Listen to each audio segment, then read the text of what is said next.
নমস্কার, ওয়েলকাম সকল অ্যাসপিরেন্টসকে। আজকে আমরা জিকে প্র্যাকটিস সেট 2 আলোচনা করছি এখানে প্রায় 20টি মতো most uncommon previous year question আলোচনা করা হয়েছে। প্রত্যেকে ভিডিওটি স্কিপ না করে সম্পূর্ণ দেখো এবং কোনো মতামত ও ডিমান্ড থাকলে অবশ্যই কমেন্ট করে জানাও এবং ভিডিওটি ভালো লাগলে একটি লাইক এবং চ্যানেলটি সাবস্ক্রাইব করতে একদমই ভুলো না। এবং প্রতিযোগিতামূলক পরীক্ষায় তোমার জেনারেল নলেজের প্রিপারেশনকে মজবুত করতে জিকে পিআইকিউ বাংলাকে সদা সর্বদা সঙ্গে রাখো। তাহলে শুরু করছি। প্রথম প্রশ্ন, ভারত সর্বপ্রথম কোথায় পিং বল টেস্টে অংশগ্রহণ করে?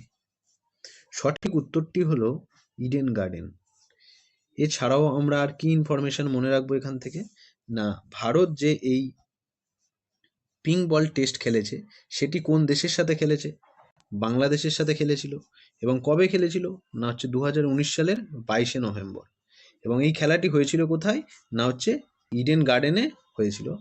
ওকে, আর কি মনে রাখবো? বিশ্বের প্রথম পিং বল টেস্ট যেটি হয়েছিল অস্ট্রেলিয়ার অ্যাডিলেড ওভাল স্টেডিয়ামে, এবং ম্যাচটি হয়েছিল কাদের কাদের মধ্যে? না হচ্ছে অস্ট্রেলিয়া এবং নিউজিল্যান্ডের মধ্যে। পরের প্রশ্ন, এম এস স্বামীনাথন যিনি সম্প্রতি প্রয়াত হয়েছেন উনি কোন ক্ষেত্রের সঙ্গে যুক্ত ছিলেন? উনি ছিলেন ভারতের সবুজ বিপ্লবের জনক। ভারতের সবুজ বিপ্লবের জনক। এছাড়াও আমরা আর কি মনে রাখবো? না, ভারতীয় অর্থনীতিতে সবুজ বিপ্লবের সফলতা এসেছিল দুইটি পর্যায়ে। একটি কি না হচ্ছে 1967 থেকে 72 সাল, আর অন্যটি হচ্ছে 1982 থেকে 84 সাল। এই দুইটি পর্যায়ে ভারতের সবুজ বিপ্লব সফলতা পেয়েছিল। আর 2024 সালে ভারত সরকার 5জন ব্যক্তিকে ভারতরত্ন প্রদান করেছেন। এই 5জন ব্যক্তি কে কে?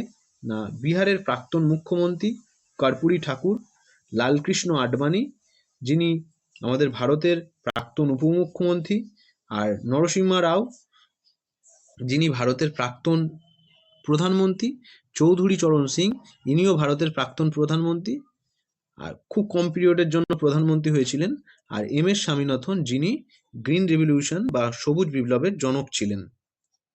পরের প্রশ্ন, 1998 সালে পোখরান পারমাণবিক পরীক্ষার সাংকেতিক নাম কি ছিল?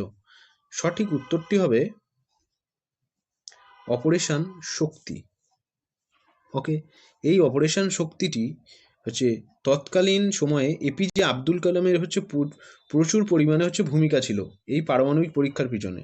কারণ আমরা এবং তাকে আমরা হচ্ছে মিসাইল ম্যানও নামে জেনে থাকি, missile man of India.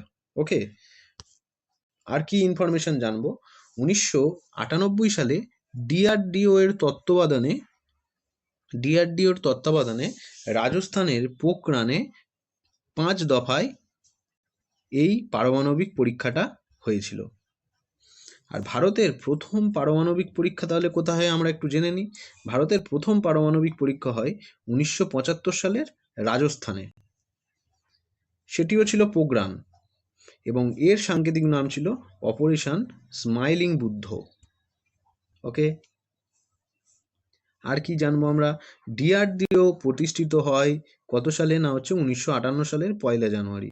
R DRDO এর সম্পূর্ণ অর্থ হলো defence research and development organisation. আমাদের ডিফেন্স সম্পর্কিত যাবতীয় বিভিন্ন প্লেন, বিভিন্ন সরঞ্জাম তৈরি ইত্যাদির জন্য এই ডিআরডিও প্রভূত ভূমিকা পালন করে থাকে। পরের প্রশ্ন, শ্যামজি কৃষ্ণবর্মা 1905 সালে কোথায় ইন্ডিয়া হাউস প্রতিষ্ঠা করেছিলেন? সঠিক উত্তরটি হবে লন্ডন। ওকে, এছাড়াও আমরা আর কি মনে রাখতে পারি? না, শ্যামজি কৃষ্ণবর্মা ছিলেন একজন ভারতীয় দেশপ্রেমিক ও সাংবাদিক। তিনি 1905 সালে লন্ডনে ইন্ডিয়া হাউস নামে একটি ছাত্রাবাস স্থাপন করেন। তাহলে এই ইন্ডিয়া হাউসটি কি ছিল? না হচ্ছে একটি ছাত্রদের আবাসন। এবং লন্ডনের তিনি একটি সংবাদপত্র শুরু করেছিলেন, সেটির নাম ছিল কি? না হচ্ছে ইন্ডিয়ান সোশিওলজিস্ট। ওকে, পরের কোশ্চেন, মেরা খাতা ভাগ্য বিধাতা এটি কোন কেন্দ্রীয় প্রকল্পের স্লোগান বা ট্যাগলাইন? এইটি হচ্ছে প্রধানমন্ত্রী জন ধন যোজনার ট্যাগলাইন। তাহলে প্রধানমন্ত্রী জন ধন যোজনা কবে শুরু হয় আমরা দেখে নিই। 2014 সালের 8ই আগস্ট হচ্ছে এই প্রকল্পের সূচনা হয়েছিল। প্রধানমন্ত্রী জনধন যোজনার। এই প্রকল্পে গ্রাহকরা কি করতে পারে না গ্রাহকরা ব্যাংকে অ্যাকাউন্ট খুলতে পারে কি জিরো ব্যালেন্সে। আর এখানে একটি অপশন আছে প্রধানমন্ত্রী সুকন্যা সমৃদ্ধি যোজনা।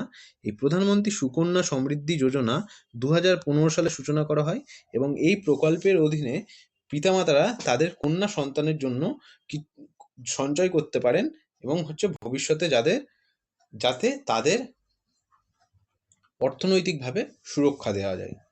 পরের প্রশ্ন, Bengal chemical and pharmaceuticals limited যেটি প্রতিষ্ঠা করেন আচার্য প্রফুল্লচন্দ্র রায়, এটি কত সালে প্রতিষ্ঠিত হয়? এটি প্রতিষ্ঠিত হয় 1901 সালে। এছাড়াও আমরা আর কি দেখব না আচার্য প্রফুল্লচন্দ্র রায় ছিলেন একজন বিখ্যাত রসায়নবিদ, আমরা সকলেই জানি। আর কি জানি আমরা, আচার্য প্রফুল্লচন্দ্র ভারতীয় রসায়নবিদ্যার জনক ছিলেন। তিনি 1896 খ্রিস্টাব্দে মার্কিউরাস নাইট্রাইড নামে একটি স্টেবল কম্পাউন্ড আবিষ্কার করেন।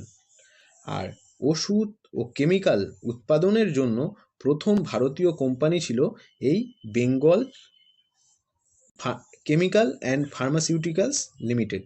ওকে, এইটি মনে রাখবে যে ওষুধ এবং কেমিক্যাল উৎপাদনের জন্য প্রথম ভারতীয় কোম্পানি বিপিসিএল বা Bengal chemical and pharmaceuticals limited. পরের প্রশ্ন, কেইবুল লামজাও ন্যাশনাল পার্ক ভারতের কোন রাজ্যে অবস্থিত? বিভিন্ন পরীক্ষায় বিভিন্ন রাজ্যের পার্ক তুলে ডিরেক্ট কোশ্চেন পড়ে। এখানে সঠিক উত্তরটি হবে মণিপুর। মণিপুরের কথা আসলেই আমাদের একটাই কথা মনে পড়ে যে লোকটাক হ্রদ। এই ন্যাশনাল পার্কটি মণিপুরে লোকটাক হ্রদে রয়েছে। তাহলে এই ন্যাশনাল পার্কটি কোথায় রয়েছে না মণিপুরের লোকটাক হ্রদে। ওকে, মনে রাখবে। আর কি না এটি হলো বিশ্বের একমাত্র ন্যাশনাল পার্ক যেটি ভাসমান অবস্থায় রয়েছে। ওকে, দেখতে পাচ্ছ। এবং এই লোকটাক হ্রদে এই যে অংশগুলো দেখা যাচ্ছে এইগুলোর জন্য খুব বিখ্যাত, এই রকম লোকটাক হ্রদে দেখা যায়। আর এই ন্যাশনাল পার্কটি মণিপুরের কোন জেলায় অবস্থিত না মণিপুরের বিষ্ণুপুর জেলায় অবস্থিত। ওকে, নেক্সট কোশ্চেন, প্রথম মহিলা যিনি ভারতীয় জ্ঞানপীঠ অ্যাওয়ার্ড পেয়েছেন। তোমরা দেখতেই পাচ্ছ এই কোশ্চেনটি এসএসসি এমটিএসে এসছে। সঠিক উত্তর হলো আশাপূর্ণা দেবী। আর কি ইনফরমেশন জানবো আমরা, আশাপূর্ণা দেবী 1976 সালে জ্ঞানপীঠ পুরস্কার পান তার উপন্যাস প্রথম প্রতিশ্রুতির জন্য। এবং এই প্রথম প্রতিশ্রুতি তিনি প্রকাশ করেন কবে না 1964 সালে। ওকে, প্রথম জ্ঞানপীঠ পুরস্কার পেয়েছিলেন কে না জি শঙ্কর কুরুপ। ইনি 1965 সালে প্রথম জ্ঞানপীঠ অ্যাওয়ার্ড পেয়েছিলেন। আর দ্বিতীয় জ্ঞানপীঠ অ্যাওয়ার্ড পেয়েছিলেন তারাশঙ্কর বন্দ্যোপাধ্যায় তার উপন্যাস গণদেবতার জন্য 1966 সালে। এবং জ্ঞানপীঠ হলো এমন একটি পুরস্কার যেটিতে আমাদের ভারতীয় সংবিধান স্বীকৃত যে 22টি ল্যাঙ্গুয়েজ রয়েছে সেই ল্যাঙ্গুয়েজের মধ্যে থেকে দেয়া হয়ে থাকে। ওকে, নেক্সট কোশ্চেন, তপশিল জাতিদের জন্য জাতীয় কমিশন কত সালে তৈরি করা হয়? এটি সঠিক উত্তর হলো 2004 সাল। ওকে, আর কি মনে রাখবো আমরা, 2003 সালে 89তম সংবিধান সংশোধনের মাধ্যমে এই কমিশন তৈরি করা হয়েছিল। আর এই সংবিধান সংশোধনের পূর্বে এই সংবিধান মানে 89 সংবিধান সংশোধনের পূর্বে তপশিল কমিশন একটি ছিল এবং এই সংশোধনের মাধ্যমে তপশিল কমিশনকে এসসি মানে শিডিউল কাস্ট এবং শিডিউল ট্রাইব এই দুটি পৃথক কমিশনে প্রতিষ্ঠা করা হয়। ওকে, পরের প্রশ্ন, কাকে ভারতীয় শ্রমিক আন্দোলনের জনক বলা হয়ে থাকে? সঠিক উত্তরটি হলো এন.এম. লোখান্ডে। আর কি ইনফরমেশন আমরা এখান থেকে মনে রাখবো, এই এন.এম. লোখান্ডে 1890 খ্রিস্টাব্দে বোম্বে মিল হ্যান্ডস অ্যাসোসিয়েশন নামে একটি শ্রমিক সংগঠন তৈরি করেন। এই শ্রমিক সংগঠনই শ্রমিক আন্দোলনের সূচনা করেছিল। এন.এম. লোখান্ডের সম্পূর্ণ নাম হলো নারায়ণ মেঘাজি লোখান্ডে। ওকে, আর লালা লাজপত রায় 1920 সালে অল ইন্ডিয়া ট্রেড ইউনিয়ন কংগ্রেসের প্রথম সভাপতি ছিলেন? এই এই ইনফরমেশনটি ইম্পর্টেন্ট, তাই হচ্ছে এখানে দিয়ে দেওয়া হয়েছে। ওকে, পরের প্রশ্ন, ভারতের প্রথম মহিলা প্রতিরক্ষা মন্ত্রী কে ছিলেন? বিভিন্ন সময়ে বিভিন্ন পরীক্ষায় মিনিস্ট্রি সম্পর্কে কোশ্চেন পড়ে থাকে। এখানে জানতে চাওয়া হয়েছে প্রতিরক্ষা মন্ত্রী ভারতের প্রথম মহিলা। সঠিক উত্তরটি হলো ইন্দিরা গান্ধী। তবে এখানে কিছু জিনিস একটুখানি আমাদের মনে রাখতে হবে। কি না, ইন্দিরা গান্ধী 1980 সাল থেকে 1982 সাল পর্যন্ত প্রায় 2000 প্রায় 2 বছর প্রথম মহিলা প্রতিরক্ষা মন্ত্রী হিসেবে তিনি দায়িত্ব পালন করেছেন, কিন্তু তিনি ফুল ফ্লেজ মিনিস্টার ছিলেন না। ইন্দিরা গান্ধী ভারতের প্রথম মহিলা প্রধানমন্ত্রীও ছিলেন, আর প্রথম মহিলা ভারতরত্ন প্রাপক হিসাবেও আমরা ইন্দিরা গান্ধীকে চিহ্নিত করতে পারি। তিনি ভারতরত্ন পান কবে না, হচ্ছে 1971 সালে। তবে একটি কোশ্চেন এখানে মনে রাখতে হবে, কি না, ভারতের প্রথম পূর্ণ সময়ের জন্য মহিলা প্রতিরক্ষা মন্ত্রী ছিলেন কে না, হচ্ছে এই নির্মলা সীতারামন। ওকে, এইটি মনে রাখবে যে full fledge defence minister of India female বললে আমরা হচ্ছে নির্মলা সীতারামনকে ঠিক করব। ওকে, নেক্সট, পরের প্রশ্ন, 1857 সাল থেকে 1857 সাল পর্যন্ত 200 বছর ধরে ভারতের মুঘল সম্রাটদের বাসস্থান ছিল কোথায়? এটির সঠিক উত্তর হলো রেড ফোর্ট। এবার রেড ফোর্ট কে তৈরি করেছে তাহলে আমরা একটু দেখে নিই। সম্রাট শাহজাহান দিল্লিতে এই রেড ফোর্ট তৈরি করেন, এবং এই স্থাপত্যটি মানে রেড ফোর্ট হচ্ছে যমুনা নদীর তীরে অবস্থিত। ভারতের বর্তমানে যে প্রচলিত 500 টাকা সিরিজের নোট রয়েছে, সেই নোটে আমরা কি দেখতে পাই না, হচ্ছে রেড ফোর্টের চিত্র দেখতে পাই। আর কি না, এই 2007 সালে রেড ফোর্টটি কি হয় না, হচ্ছে ইউনেস্কো ওয়ার্ল্ড হেরিটেজের সাইটের তকমা পেয়েছিল। ওকে, এইগুলো মনে রাখতে হবে। পরের প্রশ্ন, ভারতীয় মহাকাশ গবেষণা সংস্থা, যেটিকে আমরা কি বলে জানি না, হচ্ছে ISRO, Indian space research organisation. এই ইসরো কবে প্রতিষ্ঠিত হয়? প্রশ্নটি রাজস্থান পুলিশের পরীক্ষায় এসেছিল। এটি প্রতিষ্ঠিত হয় 15ই আগস্ট 1969 সালে। আর কি আমরা মনে রাখবো না, হচ্ছে ভারতীয় মহাকাশ গবেষণার সংস্থার প্রতিষ্ঠাতা কে ছিলেন না, হচ্ছে বিক্রম সারাভাই। এর হেডকোয়ার্টার কোথায় অবস্থিত না, হচ্ছে কর্ণাটকের ব্যাঙ্গালোর শহরে। আর ইসরোর মোটো, এইটি কোনো পরীক্ষায় আমি পাইনি এখনো পর্যন্ত, কিন্তু এই প্রশ্নটি আসতে পারে। যেমন হচ্ছে আমাদের মিসলেনিয়াস পরীক্ষায় একটি কোশ্চেন এসেছিল যে ইন্ডিয়ান এয়ারফোর্সের মোটো কি, touch the sky with glory. সেই রকম ইসরোর মোটো হলো space technology in the service of humankind. Okay, মনে রাখবে প্রত্যেকে, space technology in the service of humankind, ISRO এর মোটো। ওকে, পরের প্রশ্ন, পশ্চিমবঙ্গ সরকারের সবুজ সাথী প্রকল্পটি কোন সালে সূচনা করা হয়? সঠিক উত্তরটি হলো 2015 সাল।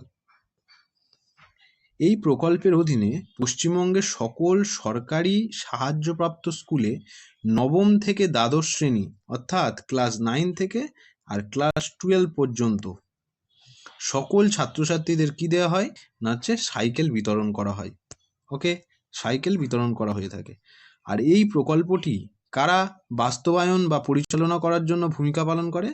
এটি হলো পশ্চিমবঙ্গ রাজ্য সরকারের অনগ্রসর কল্যাণ বিভাগ এই স্কিমটি পরিচালনা করে থাকে। পরের প্রশ্ন, নিচের অভয়ারণ্যগুলির মধ্যে কোনটি পাখির অভয়ারণ্য? অপশান এ রায়গঞ্জ বন্যপ্রাণী অভয়ারণ্য, অপশান বি চিন্তামণিকর বন্যপ্রাণী অভয়ারণ্য, আর অপশান সিতে রয়েছে এ এবং বি উভয়ই। সঠিক উত্তরটি হলো এ, বি এবং বোথ। অর্থাৎ রায়গঞ্জ বন্যপ্রাণী অভয়ারণ্য যেটি রয়েছে কোথায় না, হচ্ছে উত্তর দিনাজপুর জেলায়, এটিও পাখির অভয়ারণ্য। আর চিন্তামণিকর যেটি দক্ষিণ 24 পরগনা জেলার নরেন্দ্রপুরে অবস্থিত, এটিও বন্য প্রাণী পাখি অভয়ারণ্য। পরের প্রশ্ন, গুলট্রাম কোন দেশের মুদ্রা? সঠিক উত্তরটি হলো ভুটান। আর আমরা কি দেখব, এখানে কিছু দেশের নাম এবং তাদের মুদ্রা এখানে দেয়া হয়েছে, সেগুলো আমরা একটুখানি দেখে নেব।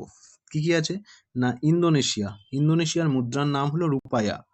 ভিয়েতনামের মুদ্রার নাম হলো ডং। থাইল্যান্ডের মুদ্রার নাম হচ্ছে বাহাত। মালয়েশিয়ার মুদ্রার নাম হলো রিঙ্গিত। ফিলিপিনের মুদ্রার নাম হলো peso. Singapore dollar. Myanmar kyat. Cambodia riel. Laos kip. Korea won. China yuan. Japan yen. US dollar. Brunei dollar. European কান্ট্রিগুলোর মুদ্রার নাম হলো ইউরো। Russian rouble. ব্রিটিশদের মুদ্রা হলো পাউন্ড। আর ইন্ডিয়ান হলো রুপি। আর ওকে, নেক্সট পরের প্রশ্ন, সত্যমেব জয়তে স্লোগানটি প্রথম কে দিয়েছিলেন বা বিখ্যাত করেছিলেন? এটির সঠিক উত্তর হলো মদনমোহন মালবিয়া। তিনি সত্যমেব জয়তে স্লোগানটি প্রথম দিয়েছিলেন। এছাড়াও আমরা আর কি মনে রাখবো না হচ্ছে মদনমোহন মালব্য মুন্ডক উপনিষদ থেকে এই স্লোগানটি জনপ্রিয় করেছিলেন কত সালে না হচ্ছে 1918 সালে।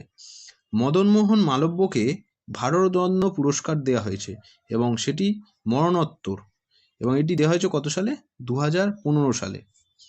সত্যমেব জয়তে এর অর্থ হলো ট্রুথ অ্যালোন ট্রায়াম্পস। এই স্লোগানটি আমাদের জাতীয় স্লোগান হিসাবে গ্রহণ করা হয়েছে 1950 সালের 26শে জানুয়ারি। কোনটি না হচ্ছে এই সত্যমেব জয়তে স্লোগানটি। পরের প্রশ্ন, আকবর কাকে সম্মান জানাতে ফতেপুর সিক্রি নির্মাণ করেছিলেন?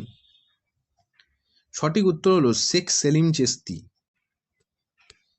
শেখ সেলিম চিশতি আজমিরের খাজা মঈনুদ্দিন চিশতির বংশধর ছিলেন।